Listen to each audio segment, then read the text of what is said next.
Industry నుంచి వెళ్ళి ఏంటంటే చాలా మంది ఏంటంటే ఇప్పుడున్న జనరేషన్స్ లో ఏంటంటే ఇలాంటి యాటిట్యూడ్ ఉంటే పెద్దవాళ్ళు కానీ లేకపోతే ఎవరు పెద్దవాళ్ళు అంటే ఇండస్ట్రీలో పెద్దవాళ్ళు చాలా మంది ఎవరు పెద్దవాళ్ళు లేదు, ఎవరికి పెద్దవాళ్ళు లేడు. నాకే అవకాశం ఇచ్చిందా?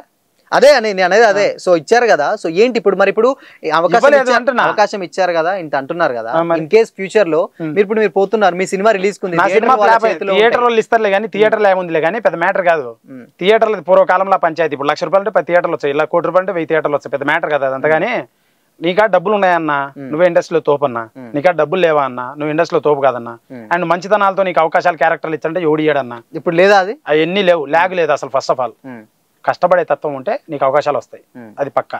లేకపోతే క్రియేట్ చేసుకోవాలి. అది నువ్వు పోయి ప్రతి ఒక్కటి కాలు పట్టుకుని ఎవడు ఏడు అవకాశాలు నీ సూట్ అయితే ఇస్తాడన్నా, నీ మీద డబ్బులు ఉంటే ఇచ్చాడు. నేను మంచిగా ఉంటా అన్నా, నాకు నెక్స్ట్ సినిమా ప్రొడ్యూసర్ వస్తారా చెప్పండి. అన్నీ అవ్వమన్నా, అన్ని అయ్యే పనులు కాదు, సొల్లు మాటలు అన్ని. ఎవడు ఈకనే కదా నాది నేను కడుక్కొని తీసుకున్నా సినిమా. తొక్కే టైంలో తొక్కేస్తారా? ఎవడు తొక్కేది? కిందేసి తొక్కుతా, ఎవడో రమ్మను. మీకు చెప్పేది ఒకరు ఇన్ కేస్ చెప్పలేము అంటే నార్మల్ గా ఎవడు తొక్కలేడన్నా. తొక్కేది ఏముందన్నా, పని చేసుకోవాలన్నా, బాగుపడాలన్నా, నేను కష్టపడతా అన్నా. వాడు ఇవ్వాల్సిన అవసరమే లేదు నాకు.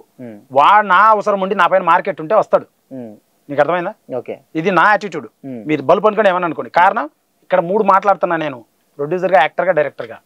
కాబట్టి ప్రొడ్యూసర్ గారు చెప్తున్నా నేను. So I don't care anybody. First of all పని చేస్తా, హిట్ సినిమా తీస్తా. ఇండస్ట్రీ ఎవరిది కాదు, కష్టపడేవాడిది, 10 మందికి జాబ్ ఇచ్చేవాడిది, మంచి సినిమా తీసేవాడిది, మంచి పేరు తెచ్చేవాడిది, 10 మందికి ఫీడ్ ఇచ్చేవాడిది, ఇండస్ట్రీకి ఫీడ్ ఇచ్చేవాడిది. ఓడిది ఇండస్ట్రీ. అటువంటి వాళ్ళు పనిచేసే వాళ్ళు ఉంటారు, వాళ్ళది ఇండస్ట్రీ. నార్మల్గా మాటలు చెప్తా టీవీలలో కూర్చొని, ఎవరిది కాదు ఇండస్ట్రీ. ఎవరిది ఇండస్ట్రీ?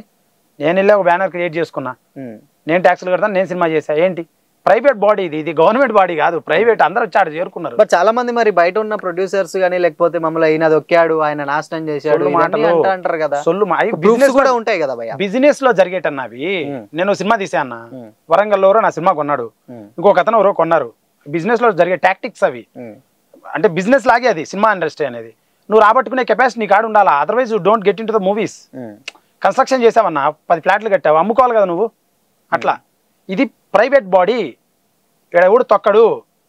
కాకపోతే ఒక బాడీ పెట్టుకొని అందరూ ఏదైనా సమస్యలు వచ్చినా పరిష్కరిస్తారు, పెద్దవాళ్ళు ఉన్నారు, వాళ్ళు చేస్తారు. అంతేకాని ఎవడికి నెగిటివిటీ కాదు. ఫస్ట్ పనిచేసే తత్వం ఉండాలి.